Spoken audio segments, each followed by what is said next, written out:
Assalamualaikum warahmatullahi wabarakatuh.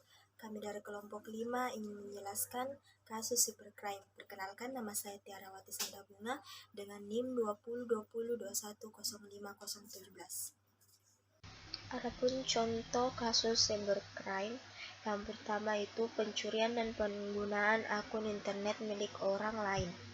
Pencurian akun ini berbeda dengan pencurian secara fisik, karena pencurian ini dilakukan cukup dengan menangkap user ID dan password saja. Tujuan dari pencurian itu hanya untuk mencuri informasi saja.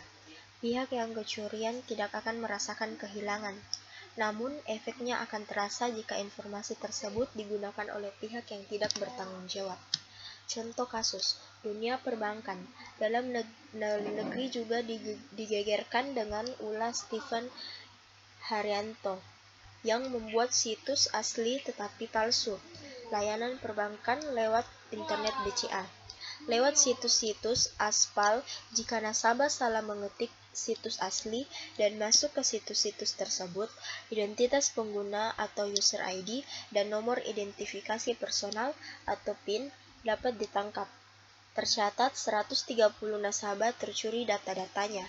Namun, menurut pengakuan Stephen pada situs Master Web Indonesia, tujuannya membuat situs pelesetan adalah agar publik memberi perhatian pada kesalahan pengetikan alamat situs, bukan mengeruk keuntungan. Persoalan tidak berhenti di situ.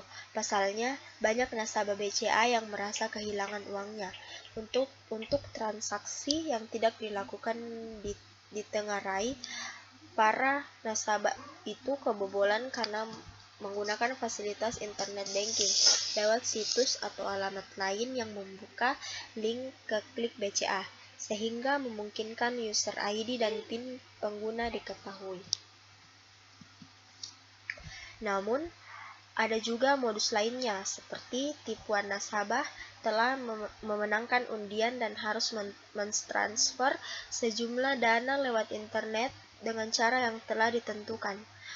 Penipu atau saat kartu ATM masih di dalam mesin, tiba-tiba ada orang lain menekan tombol yang ternyata mendaftarkan nasabah ikut fasilitas internet banking, sehingga user ID dan password diketahui orang tersebut. Kasus cybercrime ini merupakan jenis cybercrime you can set access dan hacking cracking. Sasaran dari kasus ini termasuk ke dalam jenis cybercrime menyerang hak milik atau against property. Sasaran dari kasus kejahatan ini adalah cybercrime menyerang pribadi atau against person. Beberapa solusi untuk mencegah kasus di atas adalah: pertama, penggunaan firewall. Tujuan utamanya adalah untuk menjaga agar akses dari orang tidak berwenang tidak dapat dilakukan. Program ini merupakan perangkat yang diletakkan antara internet dengan jaringan internal. Informasi yang keluar dan masuk harus melalui atau melewati firewall. Firewall bekerja dengan mengamati pagar internet protokol atau IP yang melewatinya. Perlunya cyber law atau cyber law merupakan istilah hukum yang terkait dengan pemanfaatan TI. Istilah lain adalah hukum TI atau Law of IT, hukum dunia maya virtual world law, dan hukum mayantara. Ketiga, melakukan pengamanan sistem melalui jaringan dengan melakukan pengaman FTP, SMTP, Telnet, dan pengaman web server. Kedua, kejahatan yang berhubungan dengan nama domain. Nama domain atau domain name digunakan untuk mengidentifikasi perusahaan dan merek dagang. Namun, banyak orang yang mencoba menarik keuntungan dengan mendaftarkan domain nama perusahaan orang lain, dan kemudian berusaha menjualnya dengan harga yang lebih mahal. Istilah yang sering digunakan adalah cyberquitting. Masalah lain adalah menggunakan nama domain saingan perusahaan untuk merugikan perusahaan lain. Istilah yang digunakan saat ini adalah typo-squatting. Contoh kasus typo-squatting adalah kasus klikbca.com atau situs asli internet banking BCA. Seorang yang bernama Stephen Haryanoto, seorang hacker dan jurnalis pada majalah web, membeli domain-domain yang mirip dengan situs internet banking BCA. Nama domainnya adalah www.clickbca.com, clickbca.com, clickcba.com, clickka.com, dan clickbac.com. Isi situs-situs pelesetan ini nyaris sama. Jadi, jika publik tidak benar mengetik nama asli domainnya, maka mereka akan masuk ke situs pelesetan ini. Hal ini menyebabkan identitas pengguna user ID dan nomor identitas personal dapat diketahui. Diperkirakan ada sekitar 130 nasabah BCA tercuri datanya. Kejahatan kasus cybercrime ini dapat termasuk jenis cyber squatting dan tipe squatting. Sasaran dari kasus kejahatan ini adalah cybercrime menyerang individu atau against person. Beberapa cara untuk menanggulangi kasus ini.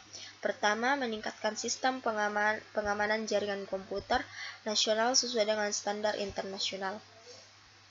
Meningkatkan kesadaran warga negara mengenai masalah cybercrime serta pentingnya mencegah terjadinya kejahatan tersebut. Meningkatkan kerjasama antar negara, baik bilateral, regional, maupun multilateral, dalam upaya penanganan cybercrime. Perlunya dukungan lembaga negara khusus, baik pemerintah maupun NGO atau non-government organization. Ketiga, penipuan lewat email. Penipuan lewat media ini bahkan diindikasikan sebagai bagian dari mafia internasional.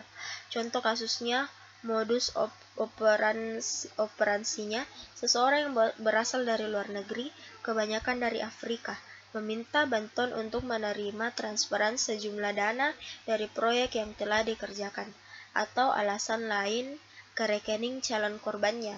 Iming-imingnya, uang yang bernilai miliaran rupiah itu 30% akan menjadi milik korban. Hanya saja, kemudian diketahui dari beberapa laporan, mereka terlebih dahulu harus mengirimkan sekitar 0,1% dari dana yang akan menjadi milik korban kepada penipu tersebut. Ujungnya, setelah dikirim, uang yang dijanjikan tidak juga diterima. Para korban pun takut melapor karena selain kasus ini terkait dengan pihak luar, mereka juga takut dengan mungkin sajalah malah dituduh terkait dengan pencurian uang internasional. Kasus cybercrime ini dapat termasuk jenis illegal contents. Sasaran dari kasus kejahatan ini adalah cybercrime menyerang individu atau against person. Beberapa cara yang dapat dilakukan untuk mencegah kejahatan ini, perlu adanya cyber law. Cybercrime belum sepenuhnya terkomodasi dalam peraturan atau undang-undang yang ada. Pentingnya adanya perangkat hukum khusus meningkatkan karakter dari cybercrime ini berbeda dari kejahatan konvensional. Perlunya dukungan lembaga khusus. Lembaga ini diperlukan untuk memberikan informasi tentang cybercrime, melakukan sosialisasi secara intensif kepada masyarakat, serta melakukan riset-riset khusus dalam penanggulangan cybercrime. Meningkatkan pengetahuan dan kesadaran masyarakat tentang masalah cybercrime, sehingga masyarakat tidak mudah terpengaruh dengan dalam email yang pengirim kurang jelas atau isinya meminta pengiriman dana atau uang atau identitas diri. Meningkatkan kerjasama antara negara, baik bilateral, regional maupun multilateral, dalam upaya penanganan cybercrime antara lain melalui perjanjian ekstradisi dan mutual assistance treaties. Adanya kesadaran masyarakat yang sudah menjadi korban untuk melaporkan kepada polisi sehingga korban email itu dapat dikurangi atau bahkan si pengirim email dapat segera ditangkap. Assalamualaikum warahmatullahi wabarakatuh. Nama saya Nur Awalia dengan NIM 2020 21 050 70. 4. Penipuan melalui situs internet. Para penghuni internet juga harus waspada dengan adanya modus penipuan lewat situs-situs yang menawarkan program-program bantuan maupun multi-level marketing, seperti dalam program bernama Give in Freedom Trust dari sebuah situs yang tadinya beralamat di http://www.inter1.com atau dana hibah. Dalam program ini penyelenggara mengiming-iming untuk memberikan dana hibah yang didapatkan dari sekelompok dermawan kaya dari beberapa negara bagi perorangan atau perusahaan, dengan syarat mengirim sejumlah dana tertentu ke rekening tertentu tanpa nama. Program ini menggiurkan karena untuk perorangan tiap pemohon bisa mendapat $760 Amerika Serikat per bulan dan $3.000 Amerika Serikat per bulan untuk perusahaan. Kegiatan kejahatan ini memiliki modus penipuan. Kejahatan ini memiliki motif cybercrime sebagai tindakan murni kejahatan. Hal ini dikarenakan pihak penyelenggara dengan sengaja membuat situasi situs untuk menipu pembaca situs atau masyarakat. Kasus cybercrime ini dapat termasuk jenis ilegal konteks. Sasaran dari kasus kejahatan ini adalah cybercrime menyerang individu, agent, person. Beberapa cara yang dapat dilakukan untuk mencegah kejahatan ini. 1. Perlunya adanya cyber law. Cybercrime belum sepenuhnya terakomodasikan dalam peraturan atau undang-undang yang ada. Penting adanya perangkat hukum khusus, mengingat karakter dari cybercrime ini berbeda dari kejahatan konvensional. 2. Perlunya dukungan lembaga khusus. Lembaga ini diperlukan untuk memberikan informasi tentang cybercrime, melakukan sosialisasi secara intensif kepada masyarakat, serta melakukan riset khusus dalam penanggulangan cybercrime. 3. Meningkatkan pengetahuan dan kesadaran masyarakat tentang masalah cybercrime, sehingga masyarakat tidak mudah terpengaruh dengan iklan dalam situs. 4. Meningkatkan kerjasama antar negara, baik bilateral, regional, maupun multilateral, dalam upaya penanganan cybercrime, antara lain melalui perjanjian ekstradisi dan mutual assistance treaties. 5. Denial of service, distributed attack. DOS attack merupakan serangan yang bertujuan untuk melumpuhkan target, sehingga dia tidak dapat memberikan layanan. Serangan ini tidak melakukan pencurian, penyadapan, ataupun pemalsuan data. Akan tetapi dengan hilangnya layanan, maka target tidak dapat memberikan servis, sehingga adanya kerugian finansial. Contoh kasusnya, bila seseorang dapat membuat ATM bank menjadi tidak berfungsi, akibatnya nasabah bank tidak dapat melakukan transaksi dan bank serta nasabah dapat mengalami kerugian finansial. DOS attack dapat ditunjukkan kepada server atau komputer dan juga dapat ditargetkan kepada jaringan. Tools untuk melakukan hal ini banyak tersebar di internet. DOS attack meningkatkan serangan ini dengan melakukannya dari beberapa puluhan, ratusan, bahkan ribuan komputer secara serentak. Efek yang dihasilkan lebih dahsyat dari DOS attack saja. Kejahatan kasus cybercrime ini dapat termasuk jenis hacking dan cracking. Sasaran dari kasus kejahatan ini adalah cybercrime menyerang hak milik, agent, properti. Beberapa cara untuk menanggulangi kasus ini. Internet freeware untuk mencegah kasus dari pihak luar ke sistem internal. Freeware dapat bekerja dengan dua cara, yaitu menggunakan filter dan proxies. Freeware filter menyaring komunikasi agar terjadi sepenuhnya saja. Hanya aplikasi tertentu saja yang bisa melewati dan hanya komputer dengan identitas tertentu saja yang bisa berhubungan.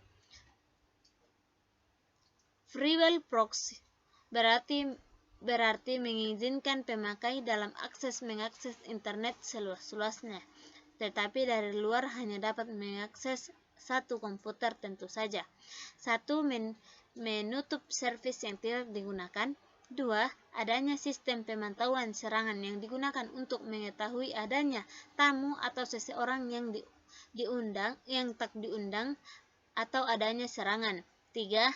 Melakukan backup secara rutin. 4. Adanya pemantauan integritas sistem, misalnya pada sistem UNIX adalah program tripwire. Program ini dapat dilakukan untuk memantau adanya perubahan pada berkas. 5. Perlunya cyber law. Cybercrime belum sepenuhnya terakomodasikan dalam sebuah peraturan atau undang-undang yang ada. Pentingnya adanya perangkat hukum khusus meningkatkan karakter dari cybercrime ini berbeda dari kejahatan konvensional. 6. Perlunya dukungan lembaga khusus. Lembaga ini diperlukan untuk memberikan informasi tentang cybercrime, melakukan sosialisasi secara intensif kepada masyarakat, serta melakukan riset khusus dalam penanggulangan cybercrime. 6. Kerugian Vietnam karena adanya kejahatan komputer pada tahun 2008. Cybercrime berhasil membuat Vietnam mengalami kerugian mencapai $1,76 miliar atau setara dengan 1,8 triliun dalam rupiah. Banyak perusahaan di Vietnam tidak mempunyai sistem keamanan yang handal. Selain itu, kurang adanya perlindungan terhadap penjahat cyber menyebabkan hampir 60 juta komputer yang terinfeksi virus dan 461 situs diserang oleh hacker. Hal ini semakin diperparah dengan minimnya sistem pengamanan dari berbagai perusahaan. Dari data yang dikeluarkan, 70% perusahaan belum memiliki perjanjian resmi tentang sistem keamanan internet. Bahkan 80% perusahaan tidak mengetahui informasi tentang sistem informasi keamanan yang jelas. Modus dari kegiatan kejahatan ini adalah penyerangan virus dan hacking. Motif dari kejahatan ini termasuk ke dalam cybercrime, sehingga tindakan murni kejahatan. Hal ini dikarenakan para penyerang dengan sengaja merusak komputer dari perusahaan yang menyebabkan kerugian finansial negara, sehingga kasus cybercrime ini dapat termasuk jenis hacking dan cracking yang bisa juga menyebarkan virus dengan sengaja. Sasaran dari kasus kejahatan ini adalah cybercrime menyerang hak milik against property. Beberapa cara menanggulangi kasus ini. 1. Menggunakan freeware. Tujuan utama dari freeware adalah untuk menjaga agar akses dari orang-orang tidak berwenang tidak dapat dilakukan. Freeware bekerja dengan mengamati pagar internet protokol IP yang melewatinya. 2. Menggunakan SSL. Ini akan berfungsi untuk menyajikan data. 3. Menutup servis yang tidak digunakan. 4. Adanya sistem pemantauan serangan yang digunakan untuk mengetahui adanya tamu atau seseorang yang tidak diundang atau adanya serangan. 5. Melakukan backup secara rutin. 6. Adanya pemantauan integritas sistem, misalnya pada sistem UNIX adalah program tripwire. Program ini dapat digunakan untuk memantau adanya perubahan pada berkas. 7. Perlunya cyber law. 8. Melakukan pengamatan sistem melalui jaringan dengan melakukan pengamatan FTP, SMTP, Telnet, dan pengamanan web server. Perkenalkan, nama saya Vin Inike dengan NIM 202021050024. Baik, saya akan melanjutkan contoh kasus cybercrime. Yang ketujuh yaitu terjadinya perubahan dalam website KPU. Pada tanggal 17 April 2004, Dani Hermansyah melakukan deface dengan mengubah nama-nama partai yang ada dengan nama-nama buah dalam www.kpu.go.id.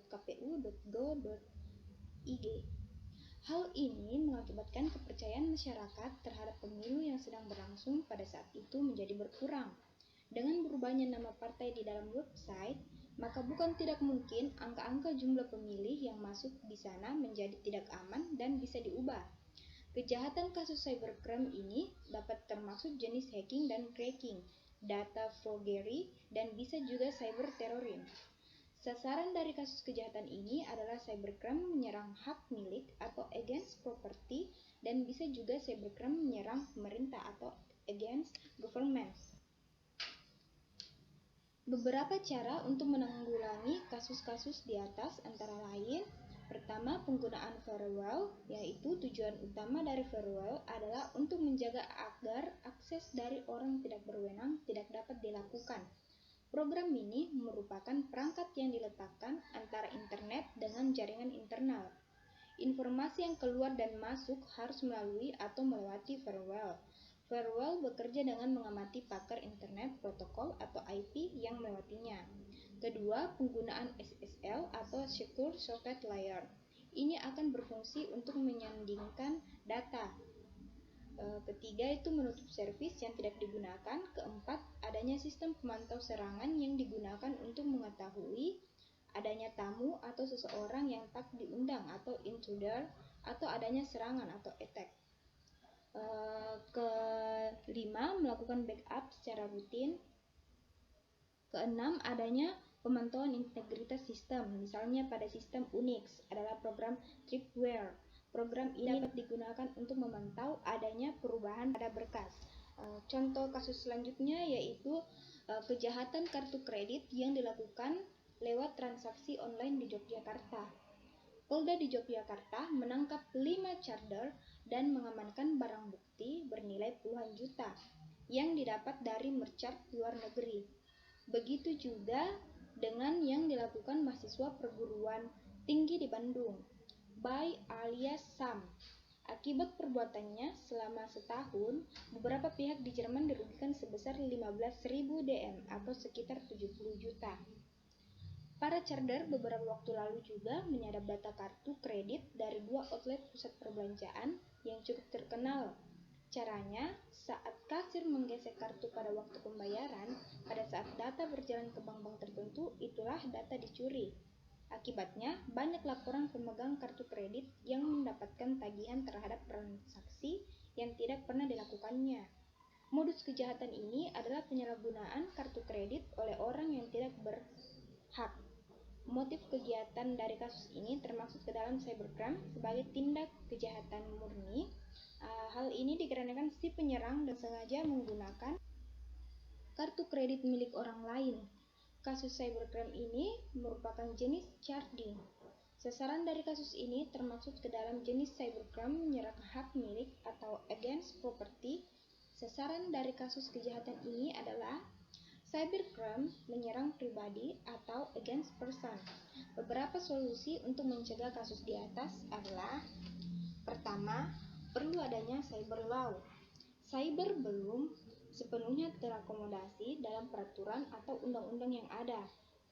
Penting adanya perangkat hukum, khusus mengingat karakter dari cybercrime ini berbeda dari kejahatan konvensional. Perlunya dukungan lembaga khusus. Lembaga ini diperlukan untuk memberikan informasi tentang cyber, melakukan sosialisasi secara intensif kepada masyarakat, serta melakukan riset-riset khusus dalam penanggulangan cybercrime. Penggunaan enkripsi untuk meningkatkan keamanan. Penggunaan enkripsi yaitu dengan mengubah data-data yang dikirimkan sehingga tidak mudah disadap, atau plain text diubah menjadi ciphertext. Untuk meningkatkan keamanan authentication, penggunaan user _ID dan password, penggunaan enkripsi dilakukan pada tingkat soket. Kasus yang terakhir yaitu kasus pornografi. Salah satu kejahatan internet yang melibatkan Indonesia adalah pornografi anak. Kegiatan yang termasuk pornografi adalah kegiatan yang dilakukan dengan membuat, memasang, mendistribusikan, dan menyebarkan material yang berbau pornografi, cabul, serta mengekspos hal-hal yang tidak pantas. Pada tahun 2008, pemerintah Amerika Serikat menangkap lebih dari 100 orang yang diduga terlibat kegiatan pornografi anak. Dari situs yang memiliki 250 pelanggan dan dijalankan di Texas, Amerika Serikat, pengoperasiannya dilakukan di Rusia dan Indonesia. Untuk itulah, Jaksa Agung AS alias John Ashcroft sampai mengeluarkan surat resmi penangkapan terhadap 2 warga Indonesia yang terlibat dalam pornografi yang tidak dilindungi amandemen pertama. Di Indonesia, kasus pornografi yang terheboh baru-baru ini adalah kasusnya Ariel, Luna, dan Cut Tari. Kasus kejahatan ini memiliki modus untuk membuat situs pornografi. Motif kejahatan ini termasuk ke dalam cybercrime sebagai tindakan murni kejahatan. Hal ini dikarenakan para penyerang dengan sengaja membuat situs-situs pornografi yang sangat berdampak buruk terhadap masyarakat. Kejahatan kasus cybercrime ini dapat termasuk jenis illegal content. Sasaran dari kasus kejahatan ini cybercrime menyerang individu atau against. Beberapa cara untuk menanggulangi kasus ini dari pengalaman negara lain yaitu di Swedia, perusahaan keamanan internet atau NetClean Technology bekerjasama dengan Swedish National Criminal Police Department dan NGO-ECPAT mengembangkan program software untuk memudahkan pelaporan tentang pornografi anak. Di Inggris, British Telecom mengembangkan program yang dinamakan CleanFeed untuk memblok situs pornografi anak sejak Juni 2004. Untuk memblok situs-situs, British Telecom menggunakan daftar hitam dari Internet Watch Foundation atau IWF. Daftar situs itu disebarluaskan kepada setiap ISP, penyedia layanan isi internet, perusahaan filter atau software, dan operator mobile phone. Di Norwegia, mengikuti langkah Inggris dengan bekerja sama antara Telenor dan Kepolisian Nasional Norwegia atau Kripos. Kripos menyediakan daftar situs child pornography, and Telenor memblok setiap orang yang mengakses situs-situs. Telenor setiap hari memblok sekitar 10.000 sampai 12.000 orang yang mencoba mengunjungi situs-situs. Kepolisian Nasional Swedia dan Norwegia bekerja sama dalam memutakhirkan daftar situs child pornografi dengan bantuan ISP di Swedia. Situs-situs tersebut dapat diakses jika mendapat persetujuan dari yang langkah selanjutnya itu mengikuti langkah Norwegia dan Swedia. ISP di Denmark mulai memblok situs child pornografi sejak Oktober 2005. ISP di sana bekerja sama dengan Departemen Kepolisian Nasional yang menyediakan daftar situs untuk diblok. Swedia. ISP di Denmark mulai memblok situs child pornografi sejak Oktober 2005. ISP di sana bekerja sama dengan Departemen Kepolisian Nasional yang menyediakan daftar situs untuk diblok. ISP itu juga bekerja sama dengan NGO Save the Children Denmark. Selama bulan pertama, ISP itu telah memblok 1.200 pengakses setiap hari. Yang selanjutnya, meningkatkan kesadaran dari masyarakat untuk tidak melakukan kegiatan pornografi dan meningkatkan cyber law atau undang-undang atau peraturan yang berkaitan dengan kejahatan, khususnya cybercrime. Demikianlah contoh kasus cybercrime yang kelompok kami paparkan. Jika ada kata atau perbuatan yang kurang berkenan, mohon dimaafkan. Sekian dan terima kasih.